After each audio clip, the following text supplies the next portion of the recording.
O tema da vez vai muito nessa linha aqui, mano, pelo seguinte: será que o fim da isenção para os carros em relação ao PCD vai rolar ou não vai rolar?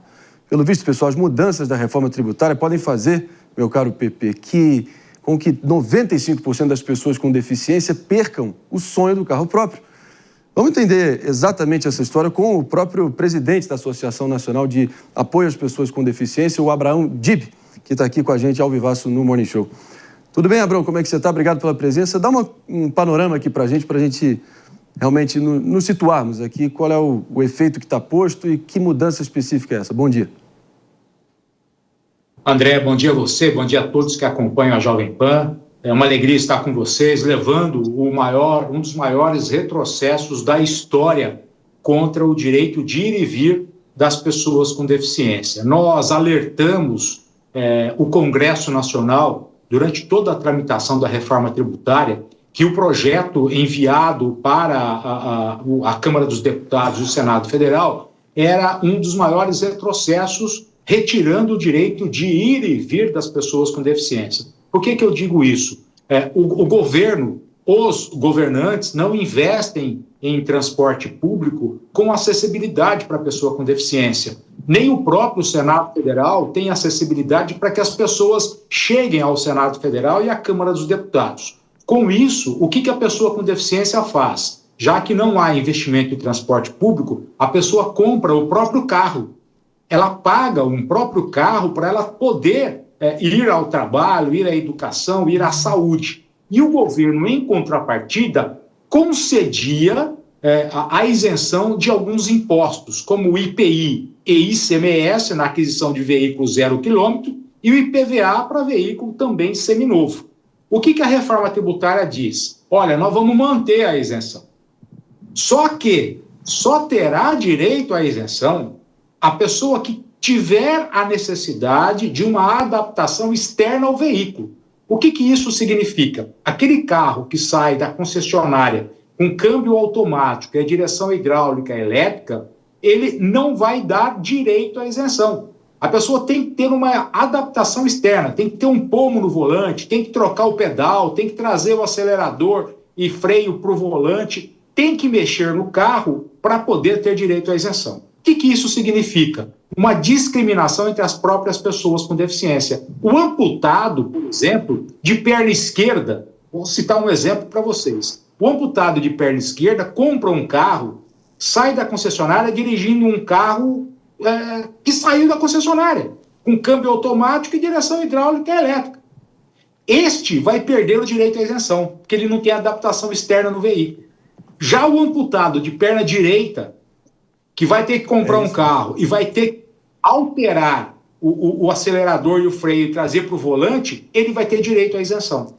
Então, o governo criou uma discriminação que vai retirar o direito de mais de 95% das pessoas com deficiência de ter esse direito de isenção, que é uma contrapartida. O governo não está dando nada.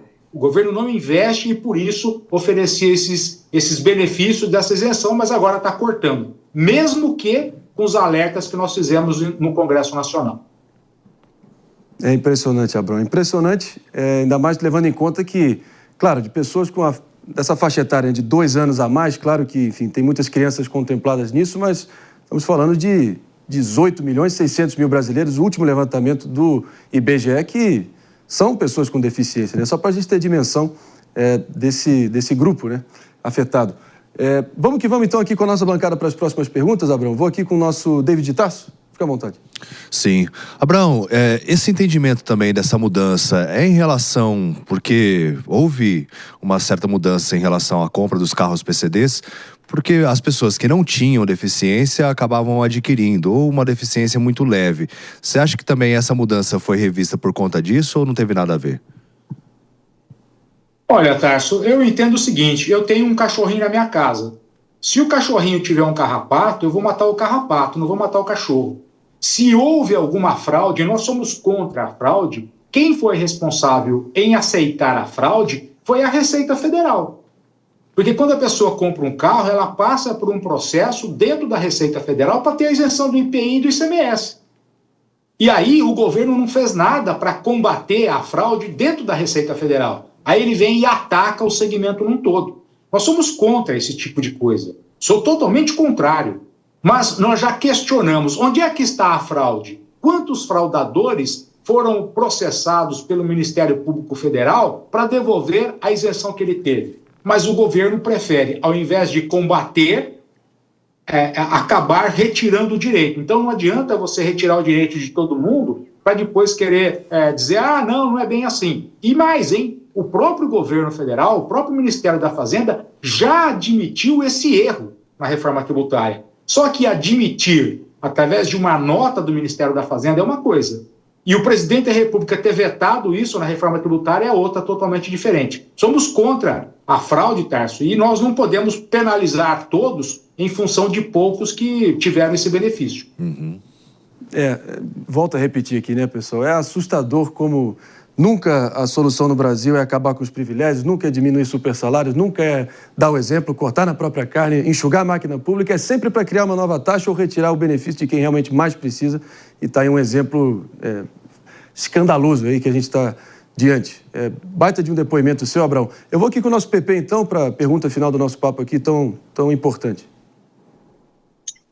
Abraão, bom dia. Obrigado por estar aqui com a gente falando sobre esse tema tão importante. A minha pergunta vai no seguinte sentido. Eu queria saber o que vocês estão imaginando de pressão, né, do Legislativo e pressão institucional para rever essa norma, né, que infelizmente tira os carros das pessoas que precisam dos carros, né? É bom lembrar que o Brasil trata muito mal as pessoas que têm dificuldade de locomoção, né? As calçadas são irregulares, não é? E posso lembrar aqui outras situações que, infelizmente, faz com que as pessoas que têm qualquer tipo de dificuldade de mobilidade não consigam, né, ter o direito de ir e vir assegurado constitucionalmente, né? Pepe, até mesmo a família que tem uma criança com autismo. Como é que a criança com autismo, de um nível, por exemplo, 2, um nível moderado ou grave de autismo, vai para uma estação de metrô às 6 horas da tarde? E aí a família acaba comprando um carro. E nessa situação, essa família não vai ter direito à isenção, porque quem vai dirigir o carro é o pai e a mãe. E o carro não precisa de adaptação externa. Houve um problema muito sério entre Câmara dos Deputados e Senado Federal. Houve um acordo para que essa regra não fosse aprovada na reforma tributária no Senado Federal. O relator da reforma tributária na Câmara dos Deputados havia participado desse acordo e disse que ele acataria o acordo feito no Senado na Câmara dos Deputados. Só que ele traiu o Senado Federal. O deputado federal Reginaldo Lopes, do PT de Minas Gerais, que foi o relator da reforma tributária na Câmara dos Deputados, traiu os senadores. O que foi acertado no Senado não foi cumprido na Câmara dos Deputados. E agora nós estaremos, na próxima semana, retornando ao Senado Federal. Nós temos um grupo de senadores que estão aguardando uma proposta que nós vamos apresentar para que eles possam levar isso em frente e corrigir esse absurdo, esse retrocesso. De outra maneira, nós estamos com o jurídico da ANA-PCD já preparando uma ação direta de inconstitucionalidade, porque houve na reforma tributária uma discriminação entre as pessoas com deficiência, desconsiderando uma convenção internacional, desconsiderando o Estatuto da Pessoa com Deficiência, a Lei Brasileira de Inclusão, retirando aquilo que não era nenhum benefício. Era apenas uma contrapartida para que as pessoas com deficiência tivessem, pelo menos, condições de sair de casa. Porque muitos não conseguem sequer andar 50 metros, nem para a direita e nem para a esquerda, quando sai na calçada. Porque nós temos um Brasil que não tem acessibilidade para quase ninguém. Nós vamos continuar brigando, Pepe, Marinho e todos da Jovem Pan, vamos brigar, mas brigar até o último instante. Nós sabemos que nós estamos com a verdade, o governo fez algo de errado, admitiu, mas por enquanto não mudou. Nós vamos cobrar isso até o último instante para que isso não aconteça no Brasil, não aconteça esse retrocesso histórico causado por essa reforma tributária. Sem dúvida alguma. É um retrocesso histórico, é escandaloso, mas que você não retroceda também na sua reivindicação, que é mais do que bem-vinda, necessária e conta com o nosso total apoio aqui, Abraão. Esse foi o Abraão Dib, ele que é presidente da Associação Brasileira de Apoio a Pessoas com Deficiência. E fala contundente, fica à vontade sempre aqui, meu querido, para usar a tribuna do Morning Show aí para seguir com o seu apelo tão necessário. Obrigado. Obrigado, André. Meus amigos, eu queria te ouvir, Mano Ferreira, antes da gente seguir adiante aqui, porque mais um daqueles casos que, como eu fiz um enquadramento aqui, né? Ao invés de dar um exemplo, sempre vão ali em quem mais precisa, no benefíciozinho, que é mais valioso para quem mais precisa. E o Brasil é uma coxa de retalhos, né, Marinho? Antes de mais nada, eu acho que é importante situar que a causa é mais do que legítima, né? Eu mesmo tenho um primo que é cadeirante e sei como são as dificuldades de locomoção. O Brasil não é um país adaptado ou acessível para que as pessoas consigam fazer o mais básico dos direitos humanos, que é ir e vir, né? É literalmente o direito a sair de casa e na igreja, o direito a sair de casa e no supermercado, muitas vezes é inviabilizado para pessoas com deficiência, e isso é um absurdo. Agora, a forma de resolver a questão, a meu ver, não é via tributação.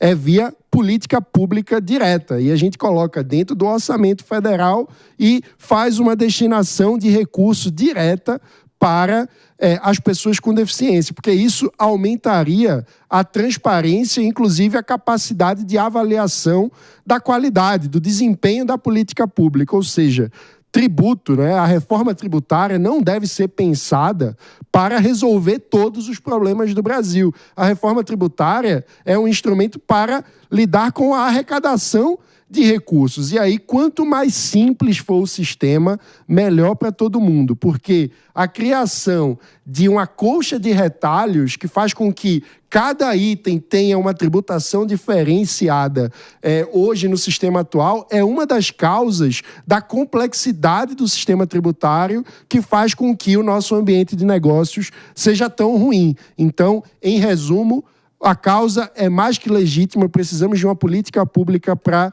lidar com essa situação, mas não é por meio da tributação. Fala, muito bem-vindo aqui do nosso Mano Ferreira também. A gente precisa... Quer comentar jogo rápido aqui, Jess? Na verdade, eu quero. Eu discordo muito do Mano, porque eu acho que o problema aqui é que a gente precisa que a tributação também esteja ligada à resolução desses problemas. Porque, a gente não tem práticas do Congresso e também do governo federal implementando esses trabalhos executivos para a melhoria de vida dessas populações. Então, quando a gente lembra, lá quando o presidente Lula subiu a rampa do Planalto, ele subiu a rampa com o Ivan, que é um jovem influencer PCD, deficiente físico. Fico pensando, será que o Ivan precisa de um carro que tenha ali o pedal e a acessibilidade do lado direito? Porque se não for, ele também pede direito a este benefício que é necessário muitas vezes. E mais, eu acho que o mais grave dentro disso é criar uma disparidade entre as deficiências, avaliando, sem nenhum conhecimento médico ou específico, quase como se fosse um problema só de mobilidade, quando não é. O exemplo do presidente da associação é muito feliz. Um pai com uma criança com um grau mais elevado de autismo, que não consegue estar naquele ambiente, às vezes ou é desgastante estar no ambiente de um transporte público. Isso não deve ser avaliado? Isso é avaliado. E vale mencionar que, na minha perspectiva, essa medida é irrisória e ela vai cair também judicialmente. Por quê? O Dória tentou fazer isso aqui em São Paulo em relação ao IPVA. Isso foi barrado pela Justiça. Por quê? Porque, segundo tratados internacionais e segundo a nossa própria legislação, criar essa distinção entre deficiências não é possível. Então, assim, eu acho que está corretíssima a crítica ao Reginaldo Lopes. Eu acho que quando a gente tem uma bandeira de acessibilidade, a bandeira não pode ser só em época de eleição, não. A bandeira tem que estar na defesa de quem precisa, das pessoas com deficiência das mais variadas. Seja uma situação de hérnia de disco, seja uma situação de uma dor extrema, seja qualquer um desses casos não visíveis e não só para um caso de ter ali acessibilidade no próprio carro. Eu acho um absurdo e um retrocesso e eu estou aí 100% com a argumentação do presidente da associação. Inclusive, se quiserem se manifestar, né, já que foram citados, o espaço está aberto aqui no Morning Show, né, Marinho? Sempre importante. Sempre importante a Tribuna Livre, que é o Morning Show, mas esse debate aí acalorado, necessário, e a pauta que seguirá dando o que falar. Essa é uma das certezas em meio a tantas incertezas. Mas olha,